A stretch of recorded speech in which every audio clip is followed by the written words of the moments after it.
sentido da vida? Para que fomos criados? Por que existimos? Você já se fez alguma dessas perguntas? O programa de hoje vai tratar desta questão. E vamos ver se até o final dele a gente consegue descobrir alguma dessas respostas. Está na hora do Papo Espírita.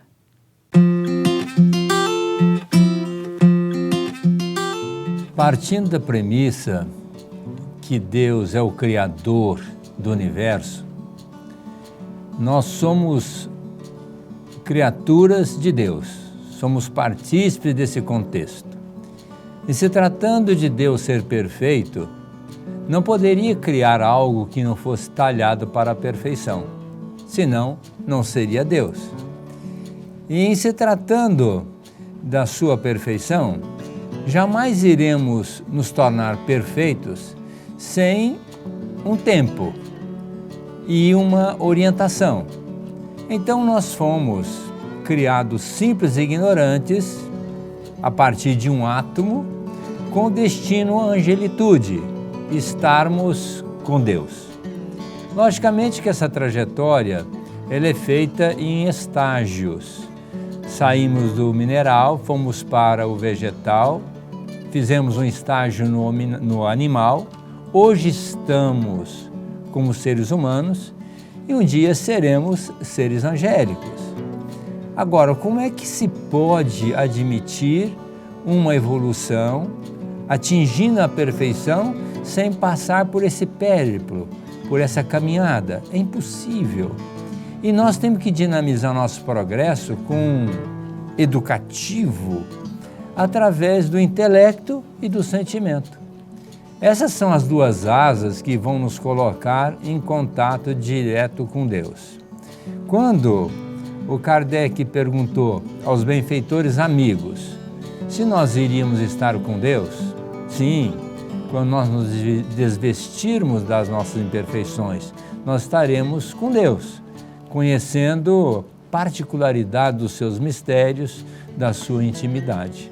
Mas até que isso aconteça, nós temos que fazer estágios e repetidos, da mesma forma que o aluno vai à escola, primeiro ano, um período de férias, volta para o segundo ano, um período de férias. Assim acontece conosco como espíritos. Agora nós estamos reencarnados aqui na Terra, já viemos de planetas inferiores, iremos transladar para planetas mais evoluídos. Mas isso acontece através de esforços, porque o aluno que não cumpre a tarefa, levantando cedo, indo para a escola, assistindo a aula, fazendo provas, ele não mostra que está aparatado para passar para um outro ano. Da mesma forma somos nós.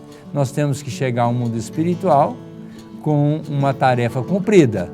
E o professor, sem dúvida nenhuma, é Jesus. Ninguém vai ao Pai senão por mim. Eu sou o caminho, a verdade e a vida. Então, vamos observar Jesus, vamos seguir a proposta dele, que é o amor ao próximo. É o caminho mais curto para chegarmos a Deus. Não precisou chegar ao final do programa para a gente descobrir a resposta. A evolução é o que nos move. É o motivo para o qual nós fomos criados. Mas como estamos evoluindo? Pelo amor ou pela dor? O Rodrigo Leite nos mostra isso melhor no quadro Dia a Dia.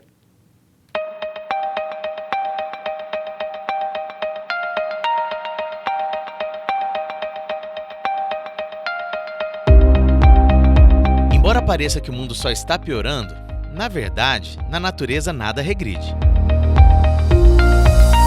Evolução é processo gradual de desenvolvimento biológico e espiritual. A doutrina espírita destaca que, como seres imperfeitos, estamos sempre vivendo nos dois lados da vida, alternando vivências nos mundos material e imaterial. E nessas excursões, aprendemos e evoluímos para atingirmos um estágio maior de desenvolvimento espiritual.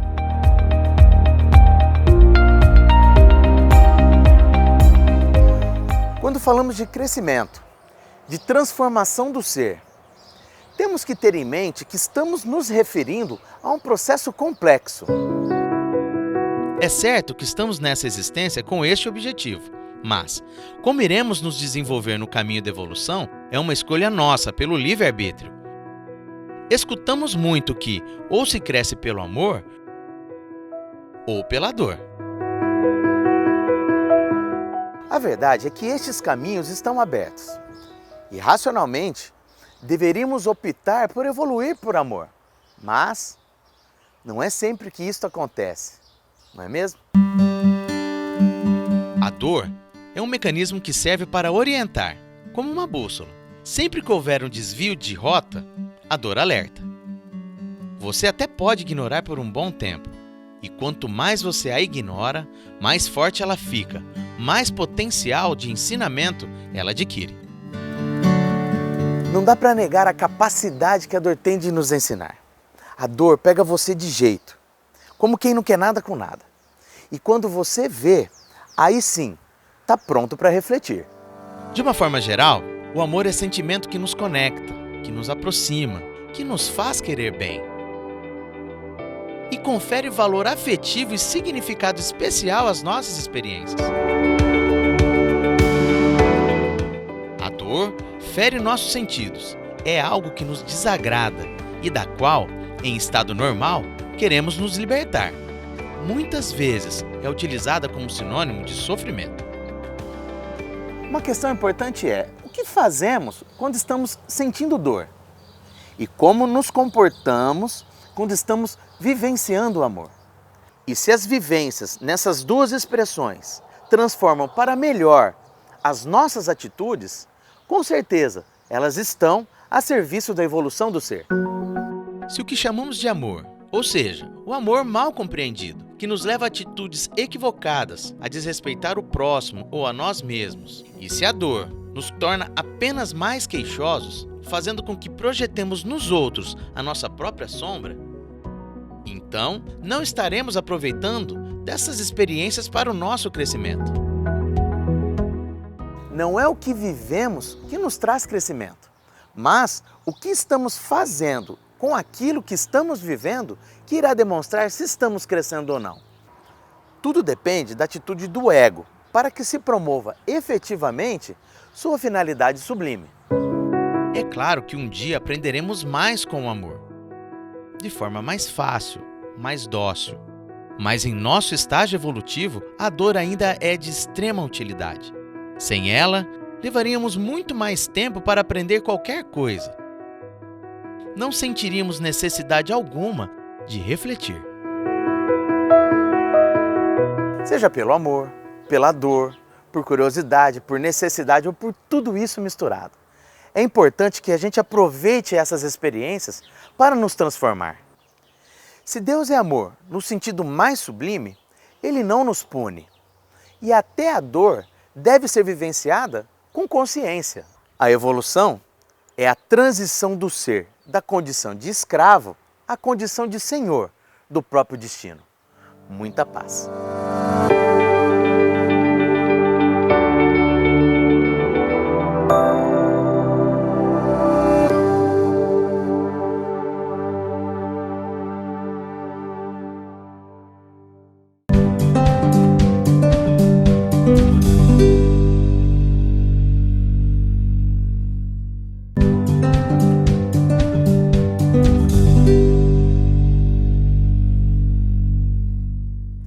Entender o sentido da vida é uma necessidade existencial.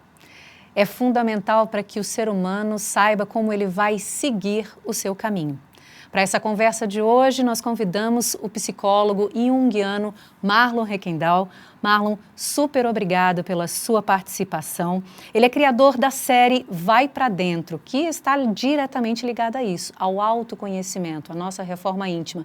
Esse convite para olhar para si, não é isso, Marlon?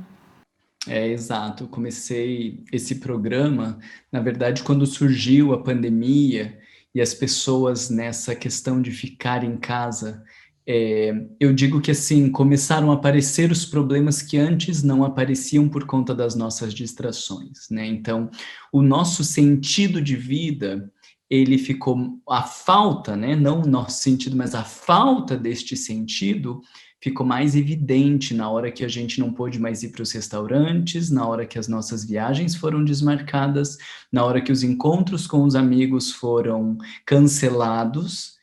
Então, ficou evidente quanto a nossa vida está vazia de sentido, né? Os problemas começaram a aparecer em termos de relacionamento conjugal, de filhos, e aí eu pensei no programa como uma forma de ajudar as pessoas a pensar sobre o que sobra, né? Quando nós tiramos todas essas distrações que o nosso mundo estava oferecendo, rico de distrações, e nos coloca fechados dentro de casa, sozinhos ou nesse convívio mais restrito da nossa família, o que sobra, né? Sobra a gente, né? Das pessoas se assustou com o que sobra, né? Marlon, você diria que a vida trabalha pela evolução? Sim, sem dúvida, né? Para nós espíritas, a gente vai dizer a vida, né? Mas também a gente poderia dizer Deus, né? Porque se Deus está em tudo, então a gente também poderia dizer Deus trabalha pela evolução, ou quando a gente diz Deus quer o nosso melhor, a gente também poderia dizer a vida quer o nosso melhor, né? Isso a gente usa muito na psicologia, né? Quando a vida tem um plano maior para nós, a gente pode dizer Deus tem um plano maior para nós, ou quando a gente entende que a vida nos leva para alguns lugares, ou nos proporciona determinadas experiências no meio religioso, a gente pode dizer que é Deus, né? A gente desmistifica aquele Deus enquanto uma pessoa para entender uma força que rege o universo e que tem um movimento, que tem uma direção. E toda vez que a gente caminha neste movimento, toda vez que a gente se move nesta direção, a vida flui, né? As coisas acontecem. E toda vez que a gente está tentando caminhar num sentido oposto ou contrário, a gente tem muitos problemas, a gente tem dificuldades. E aí, Luciano, não estou falando só de problemas da vida de um modo geral, mas as doenças físicas, elas também são uma sinalização de que a gente está caminhando contrário ao movimento da vida. Os transtornos mentais, eles são outra forma de sinalização de que a gente está caminhando contrário a este sentido da vida ou a este impulso divino. Então, esse é um convite para olhar mais para si. Então, você diria que a evolução, o caminho, passa necessariamente pelo caminho do autoconhecimento? Sem dúvida, mas é um pouco difícil das pessoas entenderem, porque a nossa lógica, tanto de Deus quanto de vida, ela ainda está muito fora, né? O nosso olhar ainda é muito para fora, né? Jung é um psiquiatra suíço, ele nasce em 1875, e ele escreve o que ficou conhecido como psicologia analítica. E ele vem depois de Freud, e ele tem um olhar muito interessante, porque ele acredita que existe esse elemento divino dentro do ser humano, né? E ele vai chamar isso de self, o Deus em si. Então, isso é fantástico, porque nos ajuda a entender que quando a gente está falando de compreender o sentido da vida, quando a gente está falando de buscar a verdade, né, desse encontro, não é com uma coisa lá fora. É a sua verdade, né? De um encontro com uma instância dentro de nós mesmos, né? É difícil da gente pensar isso, porque a gente não para se ouvir, a gente não tem o hábito da meditação, a gente não tem diálogo interior, a gente ouve a TV, a gente conversa com os nossos amigos, a gente fala da vida das pessoas. Então, na hora que eu preciso tirar tudo isso de foco e olhar para mim e ouvir o meu mundo interno, as pessoas me dizem, mas como que eu faço isso? Porque, assim, é surdo aqui dentro, né? Não imagino que exista uma instância superior a este meu intelecto, e aí nós vamos chamar em psicologia o ego, né? Porque o que eu penso, a minha noção, a minha identidade é o ego. Eu não consigo supor que exista uma instância superior ao ego que orienta este processo, né? É como se nós fôssemos ateus nesse sentido interno. A gente desacredita que existe uma força maior que organiza a psique, que dá sentido, que dá direção e que precisa ser ouvida. Então, o autodescobrimento é isso, né? Não é essa coisa rasa que as pessoas falam de saber meus defeitos e minhas virtudes, saber que eu faço isso, que eu faço aquilo, analisar comportamento. Isso é muito raso. Autodescobrimento tem a ver com o reconhecimento desse Deus interno, desta força que nos rege. Isso é o ponto essencial do autodescobrimento. O que não é fácil, né, Marlon? Entrar em contato consigo mesmo não é nada fácil.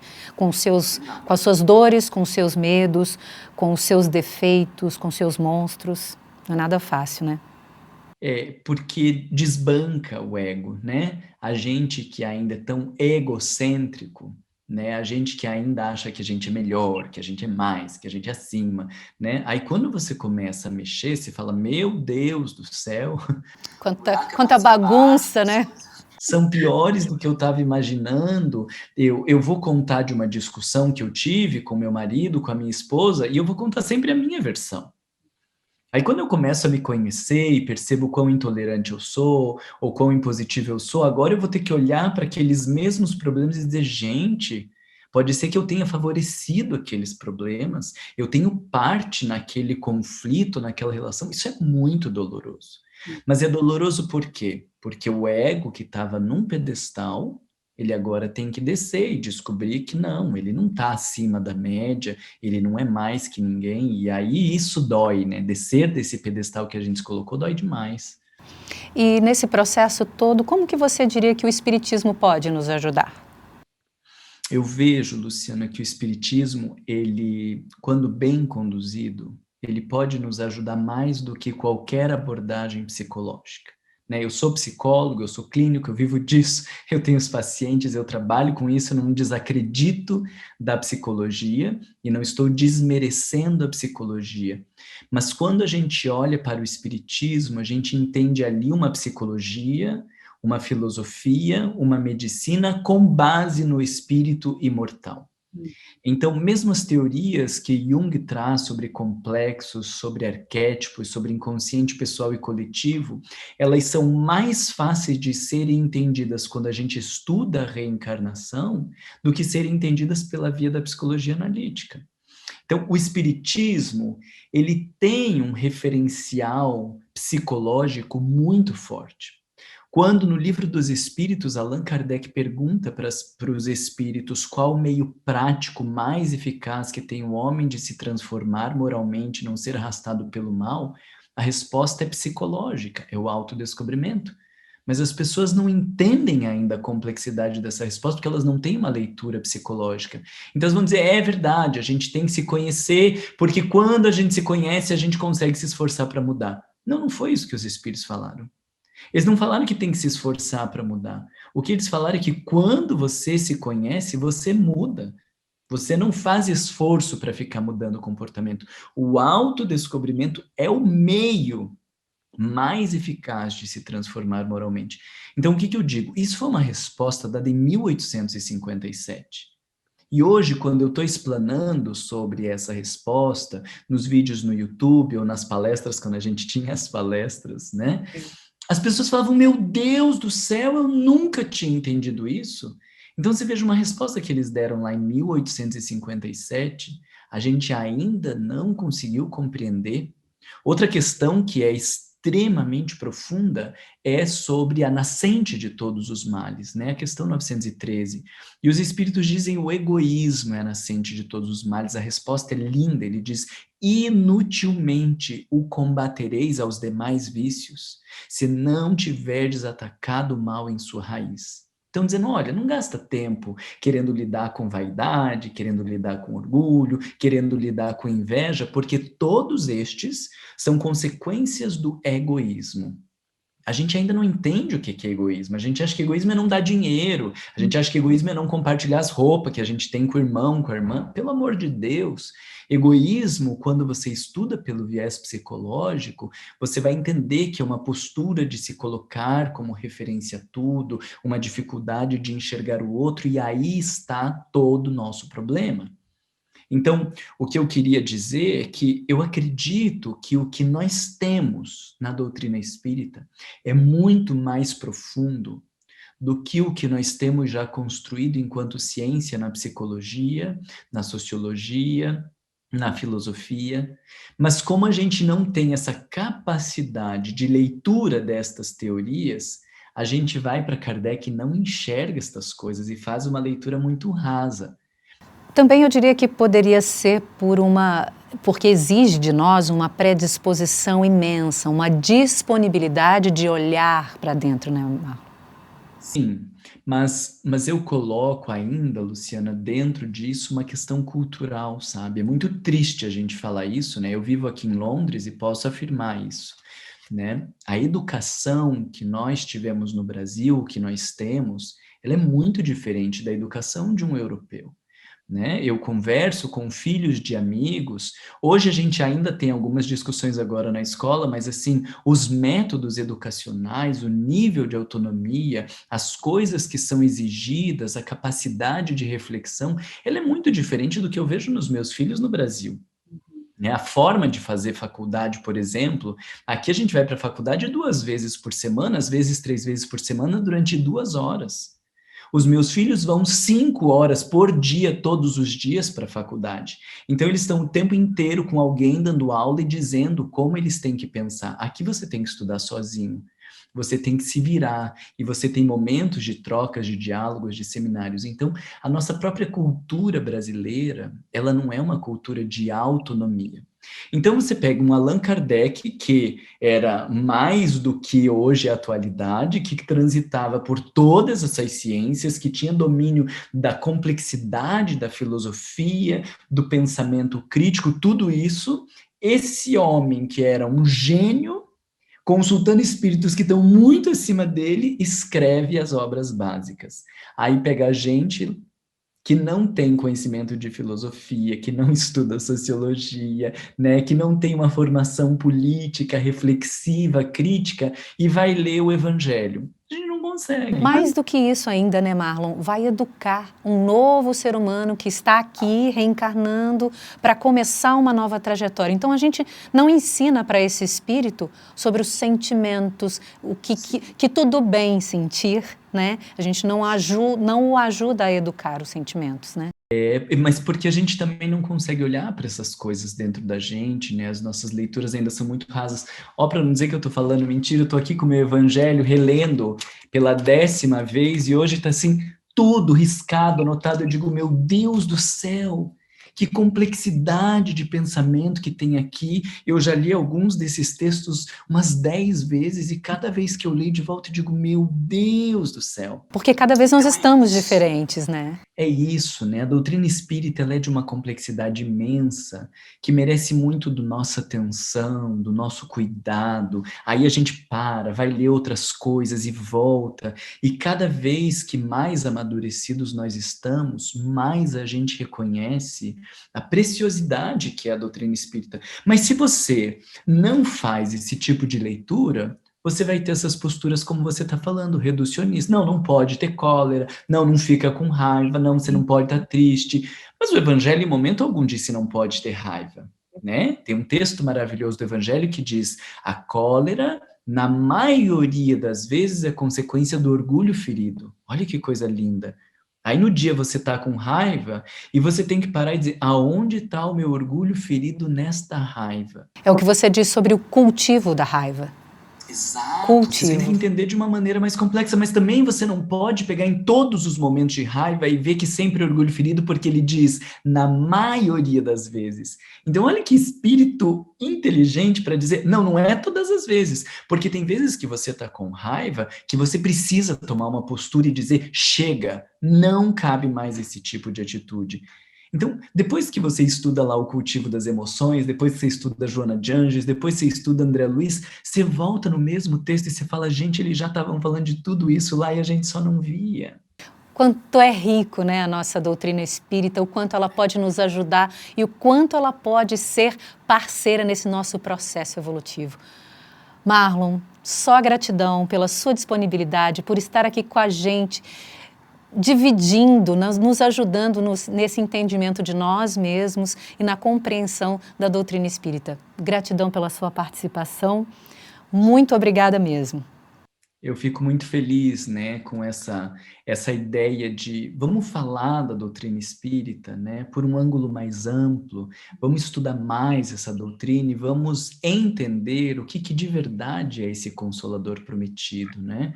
A doutrina espírita amplia os nossos horizontes, né? Tira a gente daqueles estados de culpa, exigências descabidas, uma fantasia de perfeição e de um espírito puro que a gente vai ser daqui milênios, né? O espiritismo, ele fundamenta, né, de uma vida mais humana, mais respeitosa, mais digna.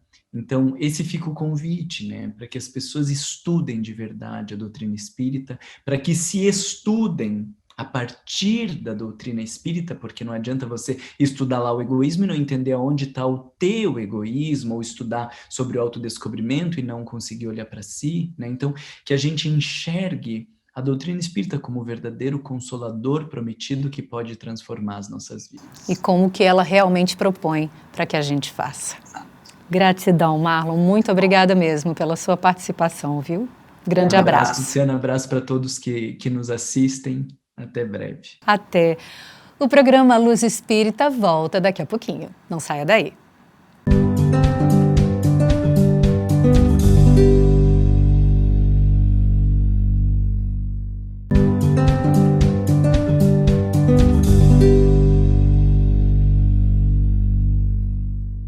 De que forma Jesus fala sobre a evolução nas Escrituras?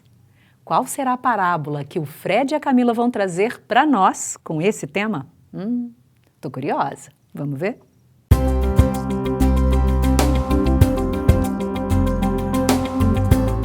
Sejam bem-vindos a mais um quadro Jesus no Mundo. Aqui, como de costume, você vai aprender um pouquinho, vai refletir um pouquinho sobre os ensinamentos de Jesus, que há tanto tempo ele falou, mas que fazem sentido ainda hoje. E no quadro de hoje vamos falar sobre evolução. E vamos tomar como referência uma pergunta do Livro dos Espíritos, em que Kardec fala mais ou menos assim: qual é o objetivo da encarnação? E os Espíritos respondem que é a nossa evolução espiritual. E tomando isso como base, vamos lembrar de uma parábola de Jesus. E a parábola de referência nossa hoje é a parábola do semeador. Vamos relembrar essa parábola para conseguir fazer uma relação com o nosso processo evolutivo. Jesus conta mais ou menos assim: um semeador saiu a semear e no caminho ele deixou cair algumas sementes. Essas sementes que caíram no caminho, os pássaros foram lá e comeram. Ele pegou então e jogou outras em um terreno pedregoso. Ali naquele terreno pedregoso, como tinha pouca terra, não criou raiz e o sol as secou. Depois ele pegou sementes e jogou num terreno espinhoso. Ali as sementes caíram, começaram a nascer, mas os espinhos as sufocaram. Depois ele pegou essas sementes e jogou em um terreno fértil. Ali elas caíram, deram raízes, frutos e várias outras sementes. E Jesus termina essa parábola falando o seguinte: aqueles que têm ouvidos de ouvir, que ouçam. E nós podemos então fazer uma relação dessa parábola com a nossa vida diária e com as oportunidades que a vida traz pra gente. E o próprio Jesus nos explica, por exemplo, quando a semente cai em terreno pedregoso, é muitas vezes quando a gente escuta os seus ensinamentos, até tem aquela motivação, até começa a crescer aquela sementinha, mas ao longo do dia, ao longo das nossas rotinas, essa semente vai murchando e vai morrendo. A outra semente, quando ela cai em terreno espinhoso e é sufocada, muitas vezes é quando a gente escuta os ensinamentos de Jesus, mas as coisas materiais, as coisas do mundo vão sufocando aquele sentimento e não deixam essa semente crescer. Mas existe uma semente que vai cair em terreno fértil e vai dar bons frutos. E é a nossa vida, o que nós deveríamos fazer: ouvir esses ensinamentos de Jesus e colocá-los em prática, seja em boas ações, em bons pensamentos, auxiliando o próximo, auxiliando a nós mesmos, todos os dias, então lembrando de tudo aquilo que Jesus nos ensinou. Uma coisa que a gente tem que reparar nessa parábola é que as sementes são as mesmas para todos os terrenos. Isso quer dizer o quê? Como está o nosso estado de espírito? Como a gente vai receber essas mensagens, esses ensinamentos de Jesus? Porque a gente sabe de uma coisa. Então a gente sabe, como está lá no Livro dos Espíritos, que Jesus é o guia e modelo. E não tem como fugir disso. Eu pego os ensinamentos dele e coloco em prática, fazendo a relação com a semente num terreno fértil. Então a gente tem que ficar muito atento de como nós recebemos essas mensagens e como as utilizamos no nosso dia a dia. A gente não pode esquecer que nós temos aquele famoso livre-arbítrio.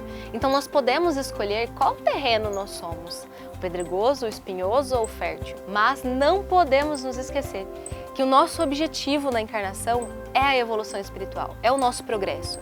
E nós temos responsabilidade sobre isso. Então, mais cedo ou mais tarde, mais rápido ou mais devagar, nós precisaremos alcançar esse processo evolutivo.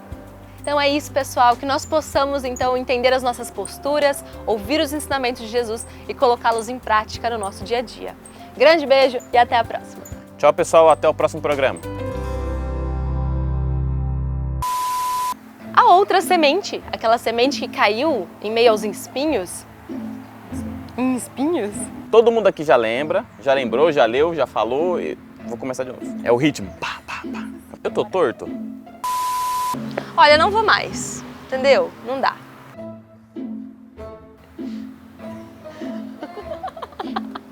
Mas com o tempo, eu assustei com os periquitos, com os papagaios. Prestar atenção em como tá o terreno, tá? Tá? Tá? Para as mensagens e para os ensinamentos de Jesus. Ah, mano, eu tava mó bonitinha aqui. O galo cantando. Presta atenção no que eu tô falando. Presta atenção no que eu tô falando, que eu já esqueci. Assim seja isso, é nóis. Obrigada. Não, mas faltou só essa frase. Só essa frase a gente acaba, juro por Deus. Platão já dizia que o homem é um ser em busca de significado. Dar um sentido para a nossa existência nos faz querer aproveitar cada instante como uma oportunidade de evolução, seja qual for a situação que estivermos vivenciando. Evoluir é o nosso único fatalismo. Eu espero que este programa tenha te inspirado a enxergar a vida como um grande presente de Deus. Todos os programas exibidos você confere no nosso canal no YouTube, inclusive as entrevistas na íntegra. Acesse youtube.com/TV Rede Luz Espírita. Foi muito bom estar com vocês. Até a próxima!